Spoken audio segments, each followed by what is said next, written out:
ሰላም ጤና ይስጥልኝ ክቡራትና ክቡራን ተመልካቾቻችን ልዩ የፕራይም ስፖርት ቆይታ ወደ እናንተ መድረሱን ጀምሯል። የቶኪዮ የዓለም ሻምፒዮና በቶኪዮ አዘጋጅነት በጃፓን አዘጋጅነት እየተደረገ ነው የሚገኘው። በዛሬው ቆይታችን ደግሞ ሌሎች ፕሮግራሞችን በመተካት ማለት ነው ወይንም በማጠፍ እንግዲህ ልዩ ቆይታ ከእናንተ ጋር የምናደርግ ነው የሚሆነው። የኢትዮጵያን አትሌቶች ውጤት እንግዲህ በዚህ የ20ኛው የዓለም አትሌቲክስ ሻምፒዮና ላይ እጅጉኑ ብዙዎችን ያስከፋ ያሳዘነም እንደሆነ እየተመለከትን ነው የምንገኘው። በተለይ ውጤት የምንጠብቅባቸው ውድድሮች ላይ የተመዘገቡት ውጤቶች ብዙዎችን ያስከፋ ነው የሚሆነው። ለማንኛውም አጠቃላይ እንግዲህ የጃፓን የቶኪዮ ቆይታ ምን ይመስላል የሚለውን ነገር ውጤትስ ለምን ጠፋ፣ የጠበቅናቸውንስ ሜዳሊያዎች ለምን አላገኘንም በሚለው ጉዳይ ላይ እዚህ ስቱዲዮ ውስጥ እንግዲህ ሀብታሙ ምትኩና ለምሰገድ አበበ ሀሳብ አስተያየቶችን እየሰጠን አብረናችሁ የምንቆየ ነው የሚሆነው። በእናንተም እንግዲህ በልዩ ቆይታችን አብራችሁ እንድትዘልቁ በዚህ አጋጣሚ እንጋብዛለን። ሀብቴ እንዴት ዋልክ? ሁሉ ሰላም። እንግዲህ የጃፓን የቶኪዮ ዓለም ሻምፒዮና አትሌቲክስ ውድድር እንደቀጠለ ነው የሚገኘው።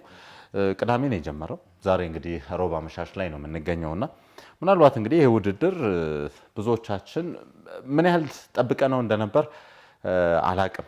ከሰው ሰው ሊለያይ ይችላል። ግን አንዳንዶቻችን የነበረውን ዝግጅት በቅርበት ስንከታተል ስለነበረም ብዙ ተስፋ ያላደረግን ሰዎች እንኖራለን ብዬ አስባለሁ። አንዳንዶቻችን ደግሞ እንደ ሀገር እንደ ኢትዮጵያ እንደዚህ አይነት መድረኮች ላይ ኢትዮጵያ ሁሌም ከፍ ብላ ስሟ መጠራቱ ደግሞ የሆነ ነገር ጠብቀን ነበር ብዬ አስባለሁ እና እንደው ከመነሻው የነበረውን ነገር ብናነሳ ደስ ይለኛል። ወደዚህ ውድድር ከመሄዳቸው በፊት ኢትዮጵያን አትሌቶች የነበሩባቸው ክፍተቶች፣ አጠቃላይ የነበረው ዝግጅት የነበረበት ድክመትና ክፍተት ምንድን ነው የሚለውን ነገር እስቲ እንደው እንደ መንደርደሪያ እንደ መነሻ እሱን ብናነሳ ደስ ይለኛል። ምናልባት ብዙ ነገሩ እንዲጮህ የቻለው በተለይም በቀዳሚ ፕሮግራማችንም ስናነሳው ነበር። እኛ የ10,000 ሜትር ውድድሮች፣ የማራቶን ውድድሮች፣ ሜዳ ላይ የምንጠብቅባቸው ውድድሮች አስቀድመው ነበር የሚደረጉት እና የነዛ ውድድሮች ላይ ውጤታማ መሆናችን በቀጣይ ለሚደረጉት እምብዛም ውጤት ለማንጠብቅባቸው ውድድሮች በዛ ላይ የሚሳተፉ አትሌቶች መነሳሻ እንደሚሆኑ ጠብቀን ነበር። በነዛ በተለይ 10,000 ሜትር ውድድሮች ላይ እንግዲህ እንደሚታወቀው በወንድም በሴትም በዓለም ሻምፒዮና ታሪክ እንደ ኢትዮጵያ የነገሰ በርካታ ሜዳሊያዎችን ያሸነፈ የለም።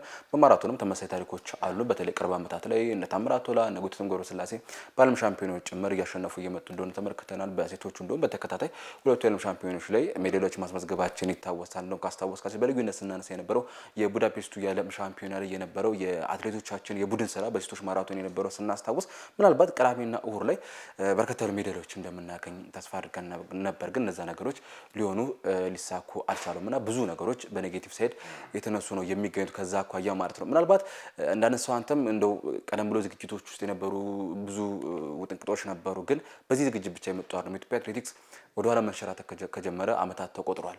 ለዛ መፍትሄ ለመፈለግ ፍላጎቶች አሉ። መፍትሄ ልንሰጥ ዝግጁ አልነበርም። ይሄ ሁሉም ምናልባት ፌዴሬሽኑ ብቻ አይደለም ወይም አትሌቶቹ ላይ ብቻ እንደፈድፈው አይደለም። ከሚዲያው ጀምሮ ብዙ የምናነሳቸው ችግሮች አሉ። ሩቅ ሳንሄድ አሌክስ ፓሪስ ኦሎምፒክ ላይ የነበረውን የውጤት ማጣት እናስታውሳለን። ከዛ በኋላ የነበሩ ካምፔኖች ነበር። ሎስ አንጀለስ ነገ ነው በሚል ብዙ ውይይቶች፣ ብዙ ንግግሮች፣ ብዙ ዲስከሽኖች በዛ ሳምንታት ሲካሄዱ ነበር። ከዛ በኋላ ግን አንድም ስራ አልሰራንም። ያ ምንም ስራ ለመስራታችን ደግሞ እዚህ ጋር ደግሞ በትክክል ያንን ዋጋ እየተመለከትን ነው የምንገኘውና ከአትሌቶች የዝግጅት ቦታ አንስቶ እኔ ምናልባት አሁን ላይ በተለይ ከሙቀቱ ጋር በተያያዘ አትሌቶቻችን አዲስ አበባ ነበር ሲዘጋጁ የነበረው። እሱ እየተያዘ ለብዙ ነገሮች ምክንያት እየሆነ ይገኛል። የሙቀቱ ጉዳይ ምናልባት ሌሎች አትሌቶችም በተመሳሳይ ሁኔታ ውስጥ ተዘጋጅተው ሊመጡ ይችሉ ይሆናል። ግን አሌክስ እያንዳንዱ የምናነሳቸው በእያንዳንዱ ውድድሮች ላይ የነበሩ ችግሮቻችን ከሙቀቱ የጎሉ አይደሉም ወይ? ሙቀቱ ብቻ ለዛ ምክንያት መሆን ይችላል የሚለውን ጥያቄ ስታነሳ ሙቀት የሚለው ነገር ብዙ ሚዛን እንዳይደፋ ያደርጋል። እንደ አንድ ፋክተር ልትቀበለው ትችላል። ግን ከዛ ያለፉ ነገሮች አትሌቶቻችን አብረው የመሮጥ ስሜት አላቸው ወይ? የማይነጋገሩ አትሌቶች አብረው እየሮጡ እንደሆነ እየተመለከተ ነው የምንገኘው። አንዳንድ አትሌቶች በዚህ ውድድር ላይ ቢሳተፉም እኮ የግል ውድድሮቻቸውን አስቀድመው በዛ ላይ ለመወዳደር ጥያቄ ሁሉ አቅርቦ እንደነበር እናስታውሳለን አይደለም? የአንድነት ስሜት አልነበረም። ልምምዶች በአንድ ላይ ይሰሩ ነበር። ልምምድ አንድ ላይ አለመስራት አሁን አይደለም የመጣው። ባለፉት የዓለም ሻምፒዮኖች ላይ ባለፉት ኦሎምፒኮች ተመሳሳይ ነገሮች ሲፈጠሩ ነበር። ከዚህ ቀደም የናይሌን ዘመን የነገ ቀነኒሳን ዘመን ስናስታውስ ነፍሳቸውን ይማርና የክብር ዶክተር ወልደ መስቀል ኮስትሬ ያሉ አንድ ላይ ነው አይደል ሲሰሩ ነበር። ልምምዶች ሲያደርጉ ሲዘጋጁ የነበረበት አጋጣሚ ነበር። አሁን ላይ እኮ ያንን አንመለከት። እዚህ በየግላቸው ይዘጋጃሉ በየማናጀሮቻቸው ሲሄዱ ውድድሩ ላይ እንደውም 10,000 ሜትር እናስታውሳለን አይደል? አትሌቶቻችን ከውድድሩ በኋላ አስተያየት ሲሰጡ አንደኛው አትሌት አሰልጣኙ ከ200 ሜትር ላይ ወጣ ይላል፣ አንደኛው 300 ሜትር ላይ ወጣ ይላል። ትንሽ የቡድን ስራ የሚመስል ነገር እዛ ላይ ተናል። ግን አልነበረም። የቡድን ስራ አልነበረም ስንመለከት የነበረውና እዚህ የነበሩ ችግሮች ቀድሞ የነበሩ ችግሮች አለመቀረፋቸው ተንከባለው መጥተው የኛው ነው የምንለውን ውድድር ለሌሎች አሳልፈን እንድንሰጥ አድርጎናል። እንደውም 10000 ሜትር ላይ ምናልባት አንድ የአትሌቲክሱ ባለሙያ አንድ ኢንስትራክተር ሲናገሩ የሰሙት ምንድነው እንደ ዘንድሮ 10000 ሜትር ውድድር በቃ ኢትዮጵያን ያሸንፉ ወሰዱ ተብሎ የተሰጠን ውድድር የለም። እነ ጂቹዋ ቼፕቴጌ ተከታታይ ዓመታት ላይ ሲያሸንፉ የነበራቸው ልጆች በዚህ ውድድር ላይ አልነበሩም። ኬንያኖች በቀደመ ብቃታቸው ላይ አልነበሩ፣ ተፎካካሪ የሚሆኑበት ደረጃ ላይ አልደረሱ። ማን ያሸንፈው? ፈረንሳዊ አትሌት መጥቶ ነው ውድድሩን ያሸንፈውና ቀደም ብሎ የነበሩ ችግሮቻችን እየተንደባለሉ የመጡ ችግሮቻችን ለነዛ መፍትሄ ያለመስጠታችን የሱን ዋጋ አሁን ተመልከት። ያለፉት 3 ኦሎምፒኮች ካሪክስ እያንዳንዱ ሪዮ ላይ ከዛም በኋላ ቶኪዮ ላይ ፓሪስ ላይ አንዳንድ ወርቅ ነው አይደል የመጣ ነው። በእነዚህ ምንም አልሰራንም እኮና ዓለም ሻምፒዮኖች በተወሰነ መልኩ ሜዳሊያዎች ነበሩን ከነ ችግሮቻችን። ግን ለነዛ ችግሮች በጊዜ መፍትሄ መስጠት አለመቻላችን፣ መፍትሄ አለመፈለጋችን ደግሞ የቶኪዮ ኦሎምፒክ ላይ ፈንተው ብሎ እየተመለከተን እንገኛለን። ምናልባት እንደው ውድድሮች ላይ እያንዳንዱ አጋጣሚዎች ላይ የታዩ ክፍተቶችና ድክመቶች እንዳሉ ሆነው ቲሙ ራሱ እንደ ቲም እዚህ ሲዘጋጅ የነበረበት አጋጣሚዎች ላይ አሁን መለስ ብለው ብዙ ባለሙያዎች የሚያነሷቸው ሀሳቦች አሉ። እንግዲህ ከተነሱት ወይንም ከሰማናቸው ጉዳዮች መካከል አንደኛው አትሌቲክስ ፌዴሬሽን አጠቃላይ ውድድሩን በተመለከተ ግልጽ የሆነ መመሪያ ወይንም ስትራቴጂ እንዳልነበረው ነው እንግዲህ እየተነገረ የሚገኘው። ያም ማለት ወደዚህ ውድድር ሲመጣ ምን ያህል ሜዳሊያዎች፣ ምን ያህል አካሄዶች፣ ምን ያህል አሯሯጦች የሆኑ ዝርዝር የሆኑ ነገሮች ወይንም ዲፕሊ የተሰሩ ነገሮች እንደሌሉት በደንብ እየተነገረ ነው የሚገኘው። ያም ማለት አትሌቶችን ካምፕ አድርጎ የሆነ ቦታ ላይ እየወሰድክ ያለማመድክ ከዛም ባለፈ ሰዓቱ ሲደርስ ወደዛ ይዞ ከመሄድ ባለፈ በጣም በጥልቀት በጥናት የተሰራ ዝግጅት እንደሌለ እንግዲህ መረጃዎችን እያገኘን ነው የምንገኘው። ለምሳሌ ከነዛም መካከል እንግዲህ የተጋጣሚዎችን ድክመት ቀድመህ አውቀህ 10000 ላይ ለምሳሌ እነማን ናቸው የሚጠበቁት፣ እነማን ሊያሸንፉ ይችላሉ፣ የቅድም ሪሰንት የሆኑ ሪከርዶቻቸውን ታይና እዚህኛው ጋር ምንድነው መሰራት ያለበት። ይህንን ነገር የሚያጠና እንኳን ልዑክ የለም። ለሱ እኮ ግዴታ አሌክስ እንደ ብሔራዊ ቡድን መሆን ይጠበቅባል። እንደ ብሔራዊ ቡድን መሆን ይጠበቅባል። ተጋጣሚዎች ልታጠናቸው። ይሄ በዘመናዊ ስፖርት ላይ አሁን ለምሳሌ እግር ኳሱ ላይ አሁን ቡድን እንደ ቡድን ይዘጋጃል አይደል? የቡድን ዝግጅት ደግሞ በሌላ በኩል የተቃራኒ ቡድን ድክመትና ጥንካሬ ላይም ተንተርሶ ነው ዝግጅት የምታደርገውና እንደዚህ አይነት ነገሮች የሉትም። የኢትዮጵያ አትሌቲክስ ፌዴሬሽን ያንን ነገር ሲሰራ እንዳልነበር በደንብ እያየን እንደነበር እንግዲህ ውድድሮቹ ላይ መመስከር የሚቻልባቸው አጋጣሚዎች እንዳሉ እየተነሳ ነው የሚገኘው። ሌላኛው ማለት ሀገራዊ ስሜት የለውም ማለት የፌዴሬሽኑ ብቻ የአትሌቶቹ ብቻ የሆነ አይነት ዝግጅት ነበረ ሲመስል የነበረው። ምሁራን ሲጋበዙ አታይም። ኢቭን ኢፍ መግለጫ እንኳን አልተሰጠም እኮ አይደል? ሽኝት ላይ ነው አይደል? የመገናኛ ብዙሃን እዛ ቦታ ላይ ሲሸኝ ወይንም ሰንደቅ ዓላማ ርክክብ ሲያደርጉ አትሌቶቹ ሲሸኙ አይደል እንዴ? ከዚህ ቀደም እንደነበሩት አልነበረም። አትሊስት እንኳን ጋዜጠኛ ፊት ለፊት የነበረውን ዝግጅት በዝርዝር እንዳያውቅ እንኳን የተዘጉ ነገሮች እንደነበሩ በደንብ መመልከት ችለናል። ያም ማለት ምንድነው ብሔራዊ ቡድኑ የነበረው ዝግጅት ምን ይመስላል? ጋዜጠኞች መጠየቅ ነበረባቸው። ምንድን የሚጠበቀው አጠቃላይ የነበረው ክፍተቶችን ዳይሬክትሊም ኢንዳይሬክትሊም ስንሰማ የነበራቸው ሩመሮች አሉ አይደል? እነሱን ነገሮች የፌዴሬሽኑ አመራሮች ለሚዲያው፣ ለሀገር፣ ለሕዝብ አጥርተው መሄድ ነበር። በዝግጅት ወቅት ራሱ አሌክስ እንግዲህ ከዚህ ቀደም በነበሩት የዓለም ሻምፒዮናዎችም ኦሎምፒኮች እኛም በልምር ስፍራ ተገኝተን የአትሌቶቹ ዝግጅት የአሰልጣኞቹንም ዝግጅት ከነሱ ጋር ቆይታ የምናደርግባቸው አጋጣሚዎች ነው። በአሁኑ ላይ እንግዲህ እንደ ምክንያት የቀረበው የሜዳው ጉዳይ ቀርቦ ሚዲያዎችም ቀርቦ እዛ ጋር ዝግጅት እንዲያደርጉ ፍላጎት አልነበር። ትክክል። እና ያንን ነገር ለማድረግ ዝግ የሆኑ ነገሮች በጣም ብዙ ነበሩ።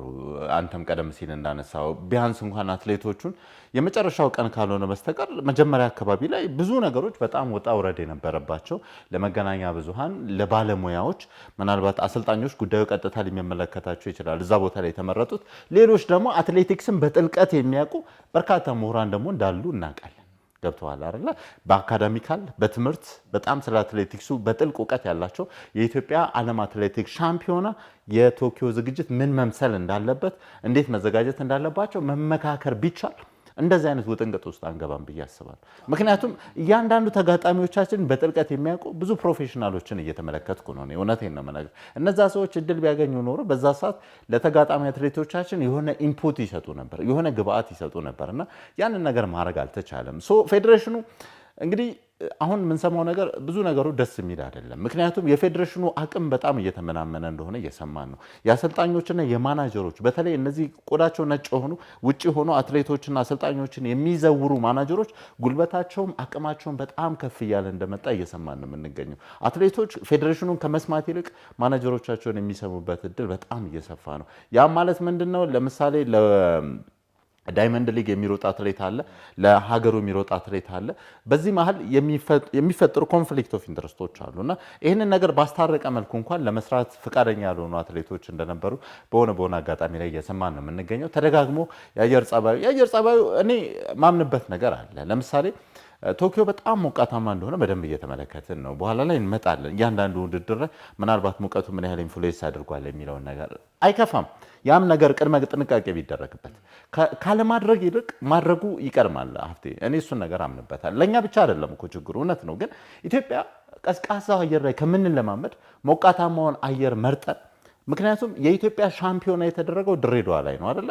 ድሬዳዋ ስቴዲየም ማለት ደግሞ የተሻለ ትራክ ኢትዮጵያ ውስጥ ካላቸው ሜዳዎች መካከል አንደኛው ነው። ድሬዳዋ ላይ ሄዶ ውድድር ለማድረግ ምንድን ነው የሚዳግታቸው? ምን አይነት ጭፍንነት ነው ይህንን ነገር ላለማድረግ ወደኋላ ማለት? እውነቴን ነው የምልህ። ሌሎቹም የአየር ጸባዩ ምክንያት አድርገህ ስፔሲፊካሊ አታቅርብ፣ ግን አትሊስት እንኳን ሜቢ ገብተዋል አትሌቶቹን እዛ ወስዶ ለተወሰኑ የአየር ጸባዩን እንዲለማመዱ ማድረግ። ምክንያቱም በሁለት ቀን ልዩነት ገብተዋል። አርብ ገብተው ሐሙስ ገብተው ሮብ ገብተው ቅዳሜ ሩጡ ብሎ በዛ የአየር ጸባይ ውስጥ እዚህ 18 እና 17 ዲግሪ ሴልሺየስ ላይ ሲለማመድ የነበረን አትሌት በ35 ዲግሪ ሴልሺየስ ወስደ ከምታስሮጥ ድሬዳዋ ላይ የተወሰነ ጊዜያቶችን አቆይተ በዛ አይነት ሁኔታ ላይ ማለማመድ ቢቻል አሁን እየተነሱ ያሉ አጋጣሚ ለምሳሌ እነ ስዊድናውያን የአውሮፓ ሀገራት ቀዝቃዛ የአየር ጸባይ ውስጥ ያሉ ሀገራት መጥተው ውጤታማ ሆነዋል የሚሉ መረጃዎችን እየሰማን ነው። እሱ ብቻ ላይሆን ይችላል ግን በሚለው ነው ግን የኢትዮጵያን አትሌቶች ድንገት እንደው ይሄ ነገር ሊፈጠር ይችላል ተብሎ ወደዛ ወስዶ የማለማመድ ፍላጎቶች አልነበሩም። የትራኩን ጉዳይ ደጋግመን አንስተናል። ሰፊ ችግር ነው። በጣም ቸልተኝነት የተሞላበት ነገር እንደሆነ እየተመለከትን ነው የምንገኘው። ከምንም በላይ ደግሞ ሌላኛው ቅድም ያነሳኸው አትሌቶቹ ጋር የአንድነት ስሜት እንዲፈጠር ምንም የተሰራ ነገር የለም። ይህንን ነገር በደንብ መናገር ይቻላል። አንዳንድ ፐርሰናል ፕሮፋይላቸውን ፐርሰናል የሶሻል አካውንታቸውን አትሌቶቹን በርብረ ብታይ በግል የሚያደርጓቸው እንቅስቃሴዎች የሆነ ደስ የማይሉ ነገሮች እንዳሉት በደንብ መናገር ይቻላል። እውነቱን የምነግርህ ነገር አትሌቶቹን አሁን እኮ በዘመናዊ እግር ኳስ ላይ ሀብቴ ካምፕ ሲደረግ እኮ ብዙ ነገሮች ሲጠኑ ትመለከታለህ አይደለ? ለምሳሌ ውሎህን በተመለከተ ስልክ አጠቃቀምን በተመለከተ በዛን ያህል ደረጃ እኮ ዲፕሊ መመሪያዎች ይወጣሉ። ቅድም ስትራቴጂ እንዳልነው ማለት አትሌቶች አሁን አንድ ሰው የኢትዮጵያ እግር ኳስ ብሔራዊ ቡድን ስልክ እንዳይጠቀሙ ምናምን የሚል የሆነ ነገር ትንሽ እንደው ምን ያህል ውጤታማ ሆነ አልሆነ እንትን ላይል ይችላል። ግን አትሊስት ሳይንሳዊ ነገር ይዘህ ለመምጣት ጥረት ታደርጋለህና በዛን ያህል የተጠና ነገር ውሏቸውን በተመለከተ የአንድነት ስሜታቸውን አትሊስት እኮ ይኸውልህ እግር ኳስ ላይ አጥቂና አጥቂ ተጫዋቾች ብዙ ጊዜ አንድ ላይ እንዲያሳልፉ ይደረጋል። ይሄ ገብቷል። ተከላካይ ተጫዋቾች በውሏቸውም ሜዳ ላይም አንድ ላይ እንዲለማመዱ ይደረጋል። እንደዚህ አይነት ስራዎች በስፋት ይሰራሉ። ምክንያቱም ተግባቦት ነው። ገብቷል። ሞር ፍሬንድሊ ነገር ወይንም ሞር የጓደኝነት ነገር በፈጠርክ ቁጥር ስራ ላይ ትግባባለህ። ይሄ በጣም ግልጽ ነው። እውነቱን የምነግርህ ነገር እና በዛ አይነት ኢንቲማሲ ውስጥ አትሌቶቹ እንዲመጡ የተደረገው ነገር ደካማ ነው። ከዛም አንጻር እንግዲህ እንዴት ነው አንተ ፖዚቲቭሊ የምትተያየው? ለአንዱ የኔን እኮ ለአንዳንዴ በዛ አይነት ስሜት ውስጥ ስትሆን ለሌላው እኮ አሳልፈህ ትሰጣል። አሁን እኮ እኔ ብቻ እኮ ነው እኔ ብቻ አንደኛ እኔ ብቻ ወርቅ ነው እኮ እያልክ የምትሮጠው ያኔ ትፈነዳታለህ ወይ ትደክማለህ፣ ሀገርም ትረሳለች፣ ሌላውም ነገር ይረሳልና ብዙ ነገሮች ማንሳት ይቻላል። ከዝግጅት አንጻር የነበረው ነገር ግን በጣም ደካማ ነው ብሎ መናገር የሚቻል ይመስለኛል። ምናልባት ወደ ስፔሲፊካሊ ወደ ጠበቅናቸው ውድድሮች እንምጣ።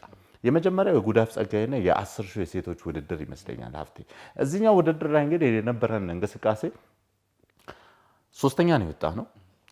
ከዛ በኋላ እንግዲህ የነበረን የእጅጋየሁ 5ኛ ነው፣ የፎቴን 8ኛ የወጣችበት ውጤት ነው የተመዘገበው።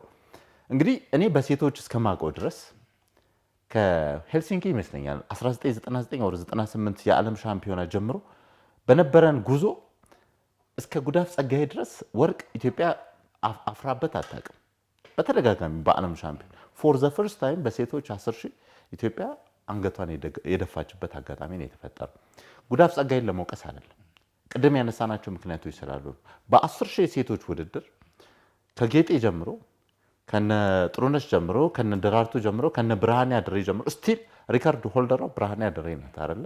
ጉዳፍ ጸጋዬ በኋላ ላይ መጣች እና አልማዝ አያናን ተመልክተናል። የነበረን ጉዞ በጣም የሚገርም ነው። የነበረን ውጤት ወርቅ ነው።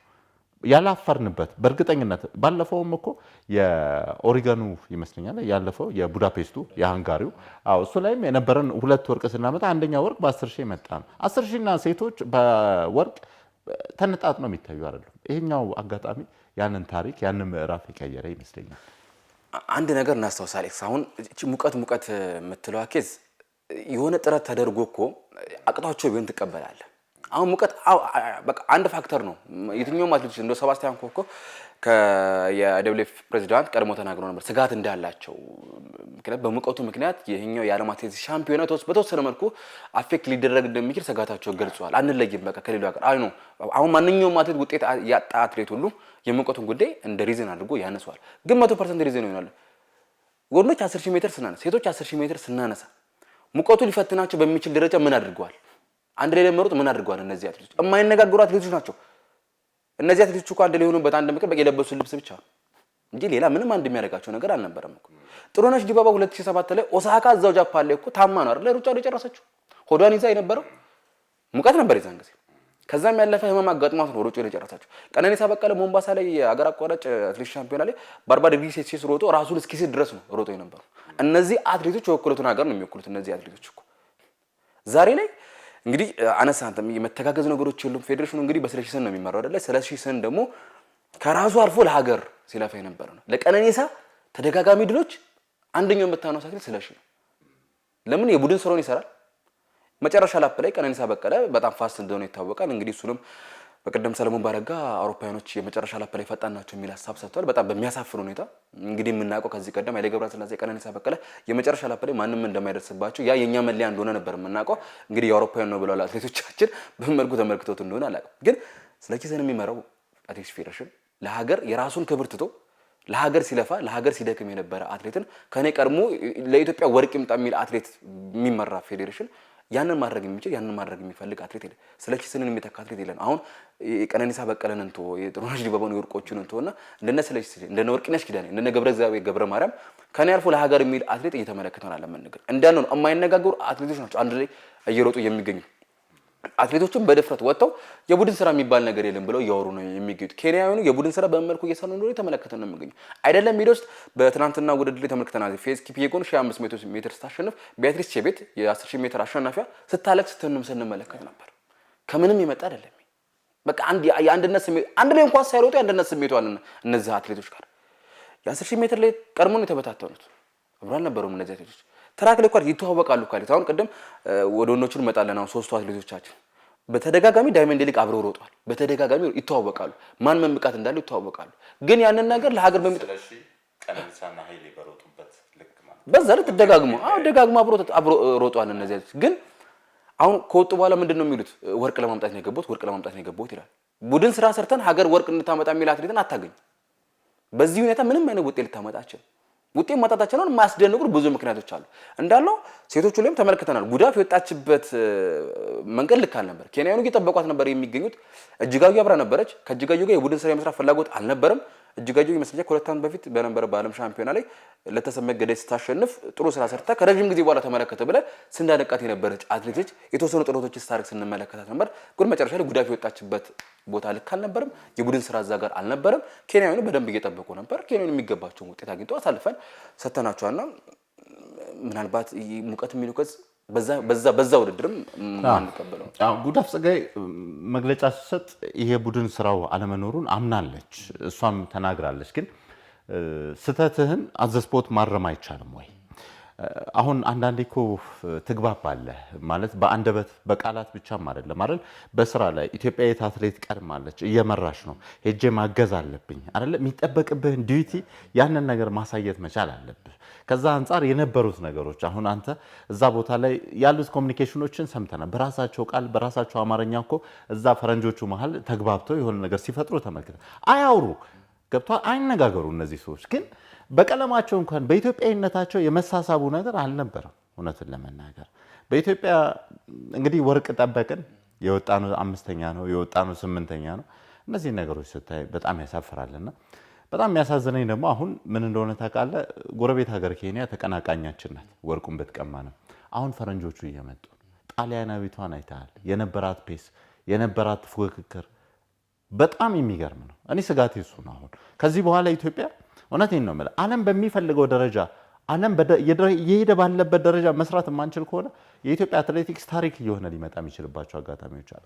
በጣም የሚያሳዝነኝን አንድ ነገር ልንገርህ፣ ተተኪ አትሌቶችን እያየን አይደለም። ገብተዋል።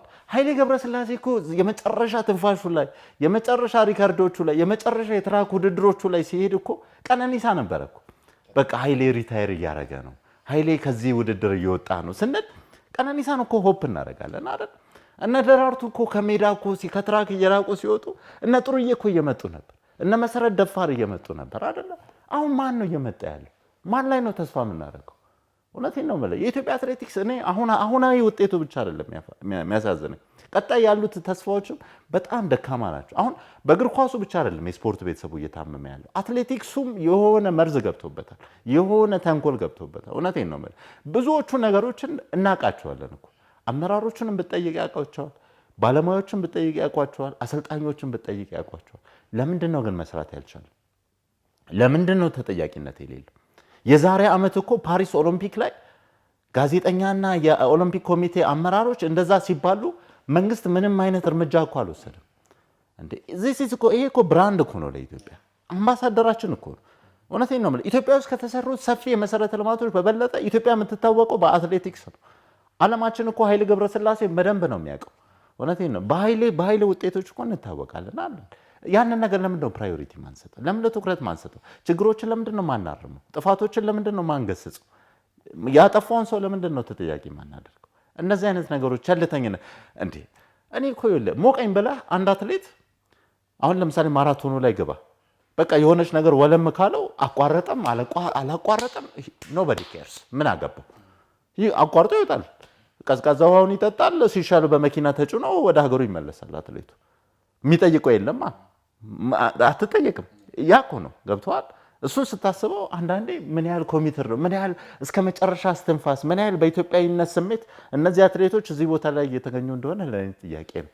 እውነቴን ነው የምልህ ቅድም ያነሳው አለ እየታመሙ የወደቁ አትሌቶች ተነስተው አሸንፈዋል ኢትዮጵያ ውስጥ። ያንን ነገር በታሪክ አሳይተውናል። በጣም የገረመኝን ነገር ልንገር፣ በኋላ ላይ እንመጣለን። አበበ ቢቂላ ማራቶንን ቶኪዮ ላይ ሲያሸንፍ 2 ሰዓት ከ11 ደቂቃ ነው የገባው። 2 ሰዓት ከ11 ደቂቃ ነው ሀብታሙ 64 ልንገርህ። በ1964 አበበ ቢቂላ ያን የገባበትን ሰዓት እነዚህ አትሌቶች መግባት አልቻሉም። ያ ሰዓት በነገራችን ላይ በዚህኛው የወንዶች ማራቶን 5ኛ ምናምን ነው ደረጃውን ብትመለከት። ያንን ነገር ማድረግ አልቻሉም። አይደለም ማድረግ መጨረስ አልቻሉ። አበበ በሮጠበት ትራክ ላይ እኮ የሮጡ አትሌቶቻችን ናቸው። እውነቴን ነው ብለን ስታስበው በጣም ፔንፉል ነው። ብዙ ነገሮቹ እንትን የሚሉ ይመስለኛል። ሰዓታችንንም እናጣጠምና ወንዶቹ ጋር እንምጣ። 10,000 ወንዶች ቅድም ያነሳ ነው የነ ሰለሞን ባረጋ የነ ዮሚፍ ቀጀልቻ፣ በተለይ ዮሚፍ ቀጀልቻ ከዚህ በኋላ እንግዲህ ትራክ ላይ እንደማንመለከተው ራሱን በአንደበቱ ተናግሯል። እኔ በጣም ፖቴንሻል የነበረው በጣም አቅም የነበረው ከቁመቱ ጀምሮ ከቅጥነቱ ጀምሮ ከግራ አጣጣሉ ጀምሮ እኔ በስስት በጉጉት የማየው አትሌት አንደኛው ዮሚፍ ቀጀልቻ ነበር። ግን በምጠብቀው ልክ እኔ እውነቴን ነው ተፎካካሪ ነው፣ እውነት ነው ከድሮም ጀምሮ በሆነ ደረጃ ውስጥ አታጣውም፣ እውነት ነው። ግን በዛን ያህል ደረጃ ፒክ የደረሰበትን አጋጣሚ ሳናይ ይህን አትሌት ከትራክ አተነዋልና ከዛም ባለፈ ደግሞ እነዚህ ሶስቱ እነ ሰለሞን ባረጋ እነ በሪሁ አረጋዊ ሶስቱ አትሌቶች አሁን እዚህ ውድድር ላይ ካሉት አትሌቶች አብሮ በመሮጥ በአንድ ውድድር ላይ አብሮ በመገኘት የተሻለ የአብሮነት ስሜት የነበራቸው አትሌቶች ናቸው። ግን ያንንም ነገር አላየንም። ዮሚፍ ቀጀልቻ ባለቀም ሰዓት ቢሆን በአጨራረስ ድክመትም ልንለው እንችላለን። በድጋሚ እንግዲህ ኢትዮጵያ ወርቁን ያጣችበት አጋጣሚ በድጋሚ ተፈጥሯል። ብዙዎች ከዚህኛው ውድድር በኋላ በአንድ አጋጣሚ ላይ በዚህ ውድድር የተሳተፉ 2 አትሌቶቻችን ሲጓተቱ በአንድ የግል ውድድር ላይ የሚያሳይ ምስልም እያወጡ ነበርና ይሄኛው ስብስብ ምናልባት የጋላክቲኮስ ስብስብ ልንሆን ይችላል፣ የሶስቱ አትሌቶች ስብስብ ግን የግል ውድድሮች ላይ ብቻ የቀሩ አትሌቶች ናቸው። ምንም መሸፋፈን አያስፈልገውም። ምክንያቱም አንድ ቁጥር ልስጥ ለዚህ ሰለሞን ባረጋ፣ ዮሚፍ ቀጀልቻም በሪሁ አረጋዊም ለምሳሌ ሰለሞን ባረጋ ወደ 5 የዓለም ሻምፒዮኖችና 2 ኦሎምፒኮችን ሮጧል። በሪሁ አረጋዊና ዮሚፍ ቀጀልቻ እያንዳንዳቸው 2 ኦሎምፒክና 2 የዓለም ሻምፒዮኖችን ሮጧል። ሶስት ደምራቸው ቢያንስ 10 ወደ 10 ምናምን አሉና እነዚህ አትሌቶች የግል ውድድር እንደነበራቸው የበላይነት ከነዚህ አትሌቶች ሚኒመም ከ10 ምናምን በላይ የወርቅ ሜዳሊያዎች ይጠበቃል። የግል ውድድር ላይ እንዳላቸው የበላይነት የሶስቱ አትሌቶች ድምር ለኢትዮጵያ በዓለም ሻምፒዮና በኦሎምፒክ አንድ ወርቅ ሜዳሊያ ብቻ ነው የመጣው። የቶኪዮ ኦሎምፒክ ላይ ሰለሞን ባረጋ ያመጣው ወርቅ ሜዳሊያ የሚፈጀው በግል ውድድሮች በርካታ ዳይመንድ ሊጎች ላይ በተደጋጋሚ የምናያቸው አሸናፊዎች ናቸው። በሌሎችም የግል ውድድሮች የጎዳና ምን በለው የትራክ ምን በለው ተደጋጋሚ ስማቸውን የምንጠራቸው ዜናን ሰራ ተደጋግመን አሸንፏል ብለን ስማቸውን የምንጠራቸው አትሌቶች ናቸው። ቅድም ለዛ ነው አብሮ ብዙ ውድድሮችን ሮጧል። እርስ በርስ በደንብ ይተዋወቃሉ። ቅድም ያልከው ነገር አለ አንተ ባትነጋገር እንኳን እንዴ በፊት ናይሌና ቀነኒሳ እኮ ሳይነጋገሩ እየተያዩ ተግባብተው ሲሄዱ ነበር አይደል? በዛ ደረጃ መግባባት የሚችሉ አትሌቶች ነበሩ። የኃይሌን የቀነኒሳን የስለሺን ሌጋሲ ማስቀጠል የሚችል ስብስብ ነበር። ግን የሚፎታው ከዚህ ቀጣይ ሰለሞን ባረጋና በሬው ግን በዛ መንገድ የማይቀጥሉበት ምክንያት የለም። ለሀገር አንድ ወርቅ ሜዳሊያ ብቻ አመጡ ፌዴሬት ያደረገት ቲም ያሳፍራል። ደግመን እነዚህ ናቸው በእርግጠኝነት ቀጣይ ዳይመንድ ሊጎች ላይ ቀጣይ የግል ውድድሮች ላይ ስማቸውን እንጠራቸዋለን በአሸናፊነት። ምን ችግር አለ ምናምን የሚለው ነገር እንግዲህ ተደጋጋሚ መጥቷል። ከዚህ ቀደም ቀጀልቻ አምና በኦሎምፒኩ ጉዳይ ላይ አንድ በድብቅ የወጣ አንድ ቃለ ምልልስ ነበር አይደል? ብዙ ችግሮች እና አትሌቲክስ ፌዴሬሽኑ ላይ ብዙ መስተካከል ያለባቸው ነገሮች እንዳሉ ሲናገር የነበረበት ሁኔታ ነበር። አትሌቲክሱን የማዳን ህልም ካለ እውነት ለኢትዮጵያ አትሌቲክስ የማሰብ ሁኔታዎች ካሉ ሁሉም አውጥቶ ፊት ለፊት እነዛን ነገሮች ያጋልጥና መፍትሄ ይምጣለት። አሁን ላይ ከምንም በላይ የሚያስፈራኝ መልእክት ለምሳሌ ጥሩነሽ ዲባባ በቀደም አትሌቲክስ ሲሄዱ አየር መንገድ ተገኝታም እንደሸኘቻቸው ሰምቼ ነበር። ከማንም በላይ እነ ቀነኒሳ እነ ጥሩነሽ በዚህ ይታመማሉ። ቀነኒሳ ለዓመታት ያስቆየው ክብረ ወሰን በሌላ አትሌት ሲወሰድ ከሱ በላይ ማን ላይ ይችላል? እነሱ ያስቀጠሉት ነገር 10,000 ሜትር የኛ ነው ተብሎ ሁሌ ከስማችን የምናነሳው የነሱ ነው አይደል? አሁን ላይ የኛ አይደለም ከጃችን ወጥቷል። የ10,000 ሜትር ውድድር የኛ ነው ብለን የምንኩራራበት ውድድር አይደለም። ይውድድር ነገ ከነገ ወዲያ 5,000 ሜትሮች አሉ። 5,000 ሜትርም ከጃችን ከወጣ ብዙ ጊዜያት አልፏል። በሀገራዊ ውድድሮች በግል ውድድሮች አሁንም አትሌቶቻችን ውጤታማ ሲሆኑ የተመለከተ ነው የምንገኝ። ግን አሁንም የሀገር ውድድር ላይ እነዛን ነገሮች እያየን አይደል? የግል ውድድር ላይ ውጤታማ ሆኖ የሀገር ውድድር ላይ ሲመጡ ለምንድን ነው እንደዛ የማይሆኑት? ኬንያዎች ለምንድን ነው የግልም የሀገሩን በተመሳሳይ መልኩ የምንመለከታቸው? ለምንድን ነው ኬንያን የሀገር ስሜታቸው በዛ ደረጃ ፈንቅሎ የምንመለከተው? እንዴ አሁን እኮ አትሌቲክስ ወደ ስብስብ ገብቷል። እርግጥ ነው የምርጫ መንገዶቻችን ይለያያሉ። ግን አትሌቶች ወደ ካምፕ ከገቡ በኋላ የነሱም አትሌቶች ዳይመንድ ሊግ ሄደው ነበር፣ የኛም አትሌቶች ዳይመንድ ሊግ ሄደው ነበር የተመለሱት። ግን ከዛ በኋላ እነዚህ አትሌቶች አሁንም የአንድነት ስሜታቸው አብሮ ነው ያለው። ፌስኪ ቤጎን እኮ የማጣሪያ ውድድር ላይ እንኳን አብራ ከራሷ ግል አትሌት ጋር ስትገባ እየተሳሳቁ ሲገቡ ሲተቃቀፉ የነበረበት ሁኔታ ነበር። ውጭ ያሉትም አብሮ በእንደዚህ አይነት መልኩ ስንመለከታቸው ነበር። ዛሬ ላይ የኛን አትሌቶች እነ ስለሺ ስንን እነ መሰረት ደፋርን የምንመለከታቸው መቀመጫ ወንበር ላይ ተቀምጦ ሲያዝኑ አንገታቸው ሲደፉ ኢትዮጵያ ባንዲራ ላያቸው ላይ እንባቸው ሲያፈሱ ነው የምንመለከተው። ለምንድን ነው ትራክ አትሌቶቻችን የሚመስል ነገር ጥረቶችን አልተመለከትንም ነው። አሁን ሙሉ ለሙሉ የአትሌቶቹ ችግር አይደለም እናውቀዋለን። ግን አትሌቶቹ ደግሞ ያንን ነገር ቢያንስ ለመቅረፍ የሚያስችል አብሮ የመሆን ነገር የተመለከትን አይደለም። ቅድም እንዳልኩ ነው አንደኛው አሰልጣኝ ለምሳሌ ሰለሞን ባረጋ አሰልጣኙ ኮማንደር ሁሴን ሽቦ እዚሁ ኢትዮጵያ ነው የሚገኙት። የሚፍ ቀጀልቻ ገመዶ ድልፎ እዛው ይገኛል። አንደኛው አትሌት 200 ሜትር ላይ ውጣ ተብሏል። አንደኛው 300 ሜትር ላይ ውጣ ተብሏል። ፎርሹ አንዱ እንዲያሸንፍ ፍላጎት አይደለም የነበረው። ምንድነው እንደ ግል ውድድር ነው። እኔ ባሸንፍ ነው ከሩጫው በኋላ ሲሰጡ የነበረው ኢንተርቪው ያንን የሚገልጽ ነገር አሰልጣኝ በሰማ ኖሮ ይላል። የለም የቡድን ስሜቱ። እነዛ አሰልጣኞች አንድ ላይ መነጋገር ነበረባቸው አልነበረባቸውም? እንደ ሀገር ካሰብነው ብዙ ነገሮች ልንገባ ነው። በዛ ልክ የብሔራዊ ቡድን አሰልጣኝ የሚባለው የግድ ያስፈልጋል የሚለውን ነገር ወደ ነጥቡ እንድንመጣ የሚያስገድዱ ነገሮች እነዚህ ነገሮች ናቸውና አልተመለከተንም። ሀገራዊ ስሜት አልተመለከተንም። በአንድም አትሌት አልተመለከተንም። ምናልባት ይቅርታ አድርግልኝ እኔ በዚያ ደረጃ ላንሳ ካልኩኝ ትዕግስት አሰፋን በማራቶኑ ላነሳ ትችላለሁ። የእሷን እውነት ነው። ምናልባት እኔ እሷ እስማኤሏ ይሄ ፈገግታዋ ምኗ ብቻ አይደለም ብዙ ነገሯ የሚገዛኝ ኮንሲስተንሲዋ ይገርመኛል። ሀብቴ እች ልጅ በርሊን ማራቶን ላይ የነበራትን ነገር እናስታውሳለን። በሌሎች ዓለም አቀፍ የግል ውድድሮች ላይ የነበራት ፐርፎርማንስ እና እንደ ሀገር የነበራት ውድድር በጣም የሚገርም ነው። በቀደም በዚህ በሴቶች የማራቶን ውድድር እኮ ስትሸነፍ ማይክሮ ሰከንድ ነው አይደለ? ላይክ ኦልሞስት በፎቶ ፊኒሽ እንደዛ እንደምንለው ነው የተሸነፈችው። እኔ እሷ ጋር በተለየ የምታነሳቸውን ነገሮች ማድነቅ ያለብን ይመስለኛል። ራሷን ጠብቃ የግል ውድድሮች ላይ አቋሟ ሳይዋዥቅ፣ የሀገራዊ ውድድሮች ላይ አቋሟ ዝቅ ሳይል ራሷን ጠብቃ የምትሮጥ በጣም ጎበዝ አትሌት ናት። እች ልጅ ካለች አሁን ማራቶን ላይ ወርቅ ትጠብቃለህ። ካለች ብታጠብ ብር አታጣም። እች አትሌት በቃ የሆነ እንትን የሚል ነገር አለ። ማራቶን በጣም ቻሌንጂንግ የሆነ ውድድር ነው። በጣም ፈታኝ የሆነ ውድድር ነው። እነዛን ነገሮች ሁሉ አልፋ እች ልጅ እውነቴን ነው ከነ ገጽታዋ ከነምኗ የምታመጣቸው ውጤቶችም ደስ የሚሉ አትሌት ናት። ለእኔ ሌሎቹ ያ ወንዶቹ እሱ ዘ ሪቨርስ ነው። እኔ አንድ በጣም የኢትዮጵያ አትሌቲክስ ፌዴሬሽን አመራር ሲመጣ በዝርዝር ማቅረብ አለበት ብዬ የምጠብቀው አንደኛው ነገር የወንዶች ማራቶንን እነዚህ ልጆች ታመው ነው የሄዱት። በጣም የገረመኝ ነገር እኮ የለ ቅድም ያነሳሁት ነገር አለ፣ የሀገራዊ ስሜት አለ አይደለ? ኢትዮጵያ በሶስት አትሌት ተወክላ እንዴት ሶስቱም አትሌቶች አቋርጦ ይወጣሉ? በምን አይነት ምክንያት ነው አፍቴ? እንዴ 47 ሀገራት ናቸው የተወከሉት በዛ ውድድር ላይ ማለት ነው። 47 ሀገራት የተወከሉበት ማራቶን ነው የተደረገው። ኢትዮጵያ በሶስቱም አትሌቶች ተወክላ ሶስቱም አትሌቶች ገና 8 ኪሎ ሜትር ሲቀራቸው ከውድድሩ አቋርጠው ወጥተዋል። መሸነፍ አይደለም እኮ ውድድሩን መጨረስ አቋርጠው ወጥተዋል። ሶ ዜር ኢዝ ሰምቲንግ ሮንግ፣ የሆነ ችግር አለ ማለት ነው። ወይ ምርጫው ላይ ችግር አለ ወይ ደግሞ አትሌቶቹ ጋር ችግር አለ፣ ወይ የጤና ችግርም ካለ የደረሰውን የጤና ችግር በደንብ በይፋ ሪፖርት ማቅረብ ነው። እነዚህ አትሌቶች እንደዚህ አይነት ህመም ስለገጠማቸው ይህን ውድድር መጨረስ አልቻሉም። የተፈጠረው ነገር ይሄ ነው። ገብተዋል። አንደኛው አትሌት ብቻ ነው ቀድሞ ሲወጣ ወገቡን ይዞ ሲንቀሳቀስ የተመለከት ነው አይደለ? ሌሎቹ አትሌቶች አቋረጡ፣ አለቀ። እውነቴን ነው። ከዛ በኋላ እንኳን የወጣ ነገር የለም። እንትና እኮ በዚህ ምክንያት ታሞ ነው የወጣው እንኳን የሚል መረጃ ሰምተናል? አልሰማንም እኮ። በቃ እንደዚህ ነው እየተቀለደ ያለው እና አንዳንዴ የተፈጠረው ስህተት ለምንድን ነው የተፈጠረው?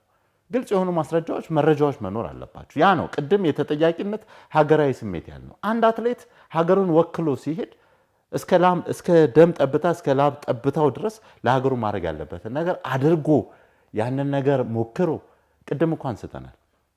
አበበ ቢቂላ እዚህ ውድድር ቶኪዮ ላይ እነሱ የሮጡበት ትራክ ላይ ያኔ በ1964 በ2 ሰዓት ከ11 ነው የገባው። አሁን የዚህ ማራቶን ላይ 5ኛ ደረጃን ይዞ የሚያጠናቅቅብ እነዚህ አትሌቶች አይደለም ያንን ሰዓት ላይ ያስመዘግቡ ውድድሩን መጨረሳቸው ዋዳዚት ምንድን ነው የሚሰማቸው? ሼም አይደለ?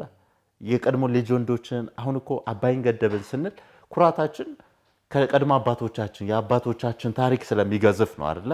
የአድዋን ታሪክ ብዙ ታሪኮቻቸውን ስናስብ ነው አይደለ?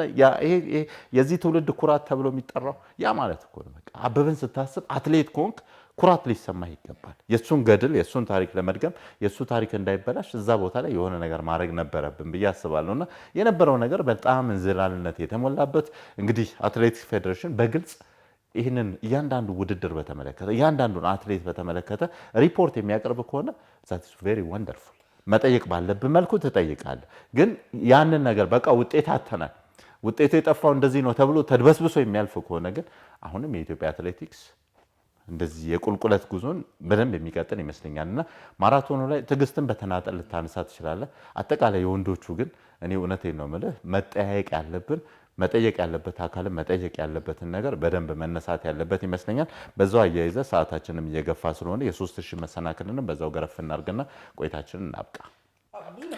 ብዙ ነገሮች የሚያያዙ ናቸው አሌክስ። ከውድድር ብንለያቸው ከውድድሩ መጀመር አስቀድሞ የአትሌት የድሪቢ ወልተጂ ጉዳይም ሲነሳ የነበረ ጉዳይ ነበር። ኬዙ የቆየ ነበር። እስካሁን የቆየበት ምክንያት ምንድን ነው? የተለያዩ መረጃዎችን እንሰማለን። ፌዴሬሽኑ በይፋ የሰጠው ነገር የለም እስካሁን ድረስ። ቀጣይ እንጠብቃለን። ምናልባት የእግር ኳስ ፌዴሬሽን ጨዋታ ሲኖረው ሲሄድም ሲመለስም ውጤቱ ከፋም ለማ መግለጫዎች በግልጽ ይሰጣሉ። በአትሌቲክስ ፌዴሬሽን በኩል መሰል ነገሮች አልነበሩም። አሁን ግን የግዴታ ናቸው እነዛ ነገሮች። አሁን ፓሪስ ኦሎምፒክ ላይ በተወሰነ መልኩ እነ ኮማንደር ረዳት ኮሚሽነር ደራርቱ ቱሉ ባልጠሩ ጉዳዮች ላይ እዛ ለተገኙ የአገራችን ጋዜጠኞች ማብራሪያዎች ሲሰጡ እንደነበር እናስታውሳለን። ዘንድሮ ያንን ነገር የተመለከትን አይደለም የምንገኘው። ሲመለስ ግን ከዚህ ቀደም የለመድናቸውን አቀባበሎች እናያለን አናይም። ምናልባት መጨረሻ ላይ የሚመለከተው አካል የሚወስነው ውሳኔ ነው የሚሆነው። ግን ከምንም በላይ ህዝብም የሚጠብቀው አሁን ላይ እዛ ውድድር ላይ የነበሩ ጉዳዮችን መስማት ነው የሚፈልገው።